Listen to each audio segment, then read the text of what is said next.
Dear listeners, a new day and a new story to discuss. Today, I'm going to tell you a story that interests me. Listen and write down what you think about this situation. I'm interested in your opinions. The air was thick with anticipation, the kind that wraps around you like a warm embrace, as Emma and I, Jacob, stood hand in hand, basking in the glow of our love that had blossomed over the past 7 years. Our wedding day, a day we had meticulously planned down to the very last petal of the floral arrangements, was unfolding like a dream we never wanted to wake up from. Can you believe it? After all this time, we're finally here, Emma whispered to me, her eyes sparkling with unshed tears of joy. I wouldn't want to be anywhere else, I replied, squeezing her hand gently. Our hearts were full, our spirits soaring as we danced, laughed, and celebrated with our nearest and dearest. The reception hall was aglow with the soft light of chandeliers, casting a magical sheen over everyone present. It felt as though nothing could mar the perfection of our best day. However, life, as it often does, had a curveball in store for us. The moment unfolded so quickly it almost felt surreal. There was a sudden hush over the crowd, a collective pause that made my heart skip a beat. All heads turned towards the entrance, where Lydia, Emma's sister, made her appearance. Fashionably late as always, Lydia walked in, arm in arm with Ethan, her boyfriend. My jaw tightened as I noticed Lydia's attire, a stark white dress that seemed to challenge the very essence of our wedding day. Before I could process the situation fully, their mother took to the stage, grabbing the microphone with an enthusiasm that felt misplaced. "Ladies and gentlemen, if I could have your attention, please," she exclaimed, her voice booming through the speakers. The room fell into a silence that was almost palpable, every pair of eyes fixed on the stage. I felt Emma stiffen beside me, her grip on my hand turning into a vice. The air around us charged with tension. I could only watch in disbelief as Ethan dropped to one knee, a small box in his hand. The words, "Will you marry me, Lydia?" echoed through the hall, transforming our wedding reception into the backdrop for another couple's beginning. The reaction was immediate. Cheers and applause filled the room, as if our wedding had morphed into Lydia's engagement party. Their mother, still clutching the microphone, was now shouting over the din, "My sweet daughter." Her joy, so publicly displayed, felt like a dagger through the heart of our special day. I looked over at Emma, her face a mask of shock and hurt. I can't believe this," she murmured, tears brimming in her eyes. The moment we had worked so hard to create was slipping away, overshadowed by a spectacle we hadn't seen coming. Anger coursed through me, a burning tide that threatened to spill over. Yet, before I could say anything, Emma leaned in, her voice barely above a whisper. "Jacob, let's not make a scene. It's already done." But it wasn't just the proposal. It was the audacity to steal the limelight, to turn our day of love into a platform for another's narrative. As the room buzzed with excitement for Lydia and Ethan, Emma and I stood amidst the chaos, our joy overshadowed, our moment stolen. The evening was supposed to be about us, about our love and the life we were building together. Yet, as I looked around at the guests, their attention diverted, I realized that our day had taken a turn we could never have anticipated. The unexpected proposal had shifted the course of our celebration, leaving us to navigate the emotions that surged like a tempest within. As Lydia and Ethan basked in the glow of their newly engaged status, the atmosphere in the reception hall shifted palpably.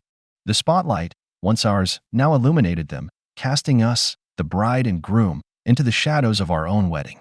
Emma, ever the embodiment of grace under pressure, attempted to mask her disappointment with a smile that didn't quite reach her eyes. "It's okay, Jacob. Let's just try to enjoy the rest of our evening," she whispered to me, though her voice cracked slightly, betraying her true feelings. I nodded, squeezing her hand in silent support, but inside, a storm of emotions raged. How had our special day been so easily hijacked? As I scanned the room, I saw our families and friends, now clustered around Lydia and Ethan, their excitement for the engagement eclipsing the reason we had all gathered there in the first place. The injustice of it all burned within me, a fire fueled by every ignored plan and overlooked detail that Emma and I had painstakingly put together. Can you believe it? A wedding and an engagement all in one night. I overheard one guest exclaim, their enthusiasm a stark contrast to the hollow feeling settling in my chest. Emma tried to smile, to engage in conversations with those who offered us their belated congratulations, but the effort was taxing. Each mention of Lydia's engagement felt like another layer of our wedding being peeled away, leaving a celebration that no longer felt like ours. As the night wore on, the DJ, perhaps sensing the shift in focus, played a string of romantic songs, inviting couples to the dance floor.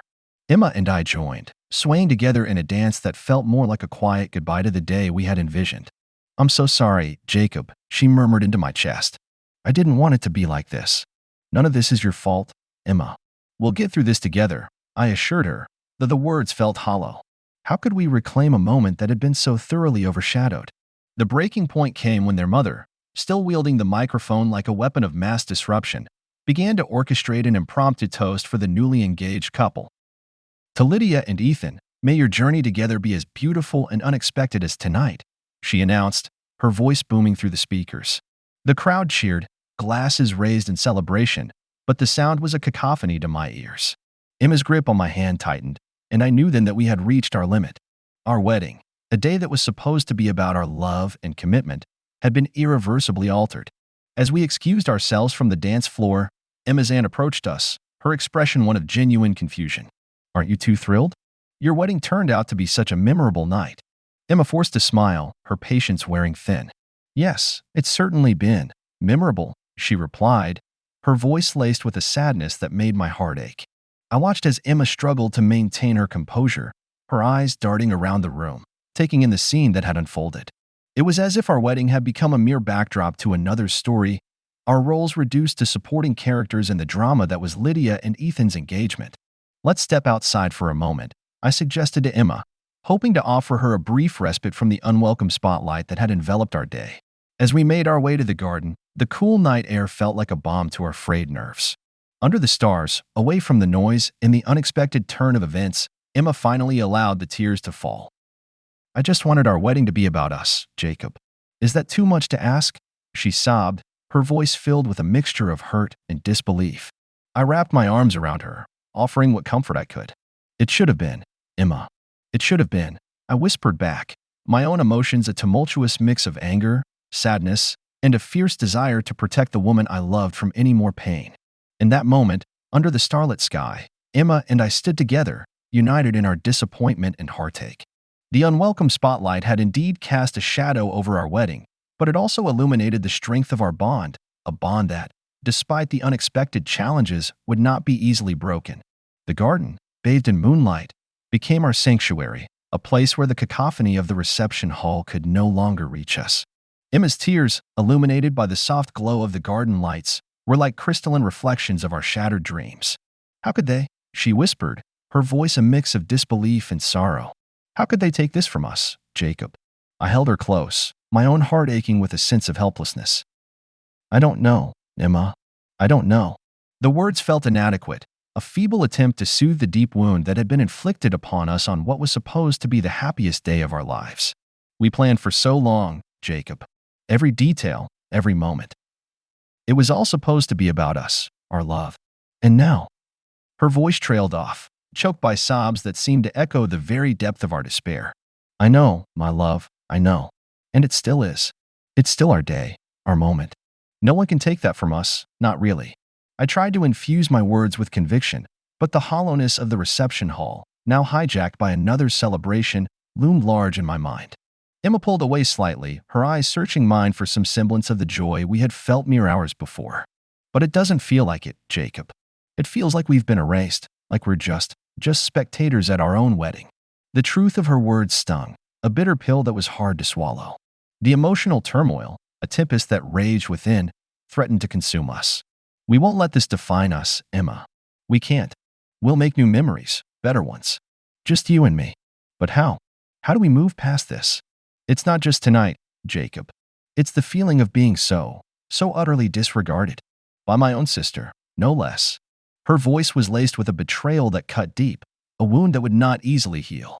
I struggled to find the words, the right words that could somehow mend the brokenness that enveloped us. "We'll start by remembering why we're here, why we chose to walk down that aisle together. It wasn't for the guests, or the party, or even for the vows in front of everyone. It was for us, Emma. For the love we share, for the life we're building together." Emma nodded, her tears slowly subsiding as she took a deep, shuddering breath. "You're right. It's just hard to see that right now, amidst all this chaos. We'll get through this together, like we always do." And one day, we'll look back on this and it'll just be a story we tell, a testament to our strength. I tried to sound reassuring, but the uncertainty of the future loomed before us, an uncharted territory that we would have to navigate together. The garden around us, once a place of beauty and tranquility, now felt like a somber reminder of the joy that had been so abruptly snatched away. Yet, in the midst of the emotional turmoil, there was a glimmer of hope, a promise of resilience that we clung to.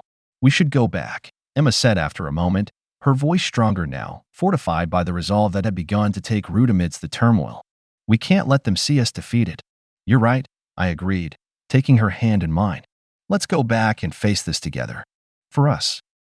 As we made our way back to the reception hall, the sounds of laughter and music drifting towards us, we knew that the night was far from over. The emotional turmoil that had enveloped us was not something that could be easily dispelled, but we were determined to reclaim what little we could of our wedding night. Together, we stepped back into the hall, a united front against the tide of emotions that sought to overwhelm us. The path ahead was uncertain, but we were steadfast in our resolve to emerge stronger, to find joy in the midst of sorrow, and to remember that, above all, our love was the true reason we had gathered there that day. As Emma and I re-entered the reception hall, a silent pact between us, the weight of our decision pressed heavily upon my chest. The cacophony of celebration that greeted us felt alien, a stark contrast to the storm of emotions that raged within. We moved through the crowd, our presence seemingly unnoticed amidst the fervor that surrounded Lydia and Ethan's engagement. It was in that moment, surrounded by the jubilant faces of those we loved, that the absurdity of our situation truly hit me. This was our wedding, yet we had become mere spectators in what had morphed into another couple's fairy tale. Emma squeezed my hand, her eyes meeting mine with a look of quiet determination. "Let's do it now, before I lose my nerve," she whispered, her voice barely audible over the din of the celebration. I nodded, understanding immediately. We had made our decision in the garden, a decision born out of necessity, out of a need to preserve what little remained of our day. With a deep breath, I guided us towards our parents, the first step in our unexpected departure. "Mom, Dad," I began, my voice steady despite the tumult of emotions within. "Emma and I have decided to leave. Now." The surprise on their faces was palpable, a mirror to the confusion and hurt that had plagued us throughout the evening. "Leave? But why? The night is still young, and everyone is having such a wonderful time," my mother replied, her brows furrowing in concern. It's not our night anymore, Mom." "It hasn't been for a while," Emma interjected, her voice firm yet tinged with sadness. "We need to go, to find some peace away from all of this." "But what about the cake? The speeches? You can't just leave your own wedding," my father protested, the disbelief clear in his voice. I felt a surge of frustration, a desire to make them understand the depth of our pain. "None of that matters anymore," I said, the words coming out sharper than I intended. "Our wedding has been overshadowed, and staying here is only making it harder for us." There was a moment of silence, a brief pause in which the gravity of our words seemed to sink in. Our parents exchanged glances, a silent communication that I could not decipher. Then, with a sigh, my mother stepped forward, wrapping us both in a tight embrace. "If that's what you need to do, then we support you. Just know that we love you both, very much." The validation, the understanding from them, was a balm to our wounded spirits. With their blessing, we made our rounds, quietly informing our closest friends and family of our decision to leave. The reactions varied from shock to sadness, but beneath it all, there was an undercurrent of support that bolstered our resolve. Emma and I returned to our table, gathering our things in a daze. The reality of our departure was setting in, each step towards the exit a step away from the wedding we had envisioned. As we neared the doors, I glanced back at the hall, at the celebration that continued unabated. It was a surreal feeling, to be walking away from our own wedding, but in my heart, I knew it was the only way to salvage what remained of our dignity, of our love. The cool night air greeted us as we stepped outside, the quiet of the evening a stark contrast to the chaos we had left behind. Emma leaned into me, her head resting on my shoulder as we made our way to the car. "I never imagined our wedding day would end like this," she said, her voice laced with a mixture of regret and relief. "Neither did I replied, my arm wrapping around her in a gesture of comfort and protection. "But we're together, Emma. That's all that really matters." As we drove away, the lights of the reception hall fading into the distance, a sense of peace began to settle over us. It was not the ending we had envisioned for our wedding day, but it was a beginning of sorts, a departure not just from the venue, but from the expectations and disappointments that had marred our celebration.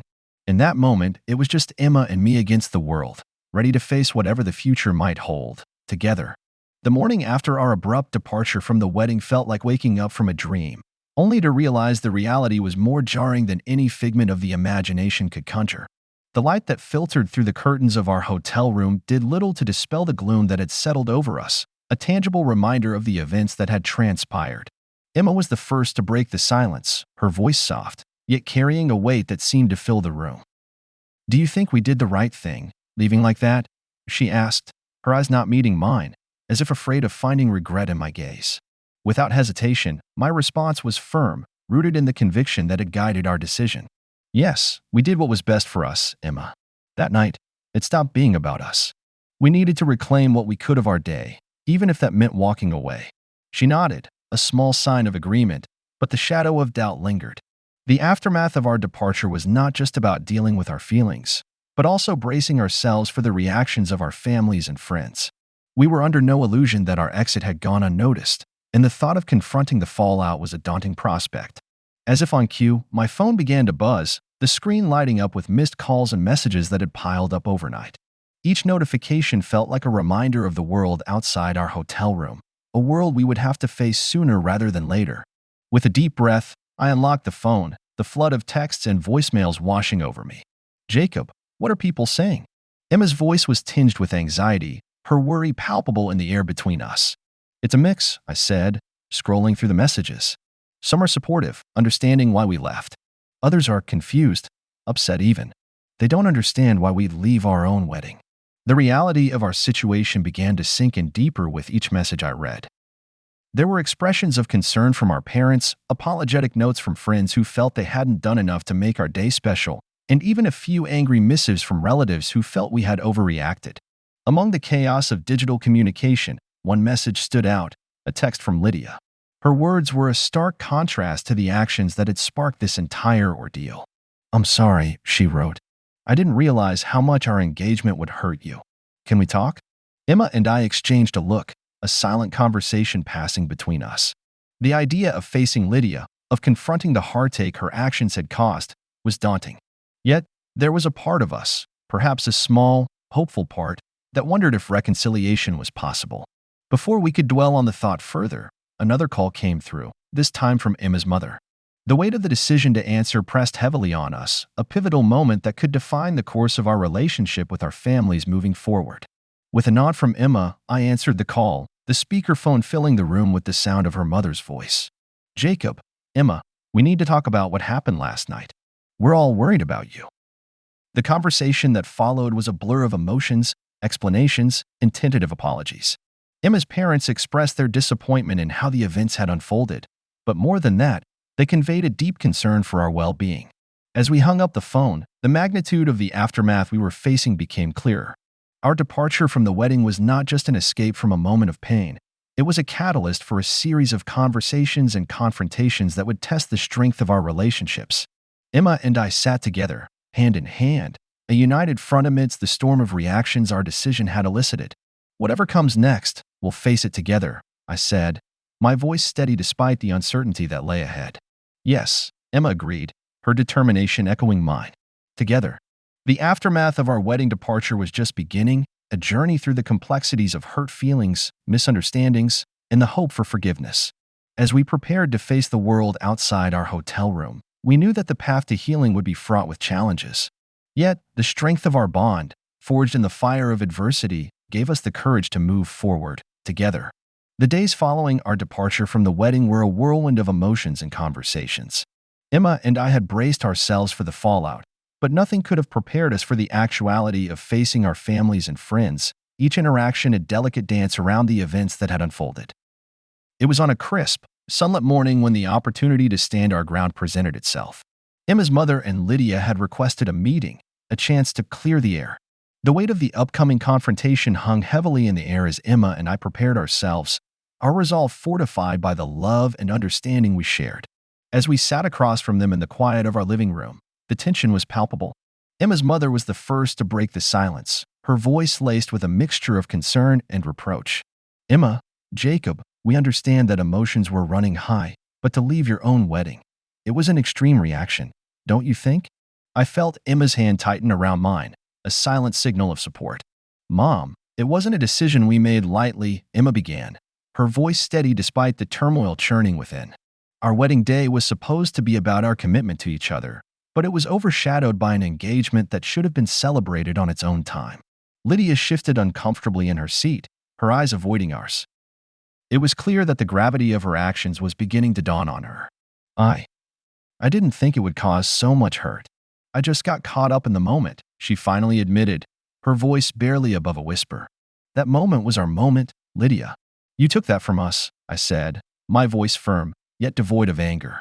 It was important that they understood the depth of our hurt, the reason behind our decision to leave. Emma's mother sighed, a look of realization crossing her face. I suppose we didn't consider how it would affect you both. We were just so happy for Lydia, we didn't stop to think. The conversation that followed was fraught with tension, as we navigated the delicate process of explaining our perspective, of asserting our need for respect and understanding.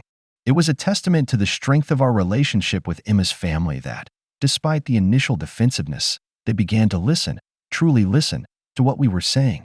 Lydia, in a moment of vulnerability, reached out across the divide that had formed between us. I'm sorry, truly.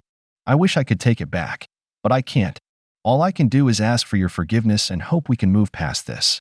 Her words, sincere and heartfelt, were a balm to the raw wounds that had yet to fully heal. Emma and I exchanged a look, a silent conversation passing between us. Forgiveness was not a gift easily given, but we understood the power of grace, of moving forward despite the pain. Thank you, Lydia. It's going to take time, but we appreciate your apology, Emma responded, her voice reflecting the complexity of emotions she felt.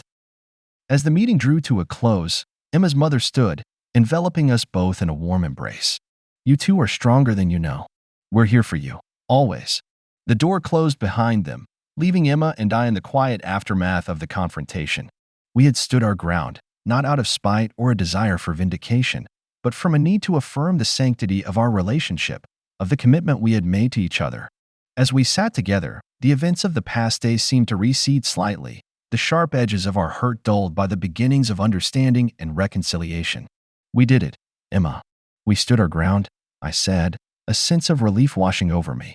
Emma leaned into me, her head resting on my shoulder. Yes, we did. Together, she replied, her voice imbued with a quiet strength that spoke volumes. In that moment, it was clear that the journey ahead would be filled with challenges, but also with moments of healing and growth. Standing our ground had not been an act of defiance, but a declaration of our love's resilience, a testament to the fact that, together, we could weather any storm.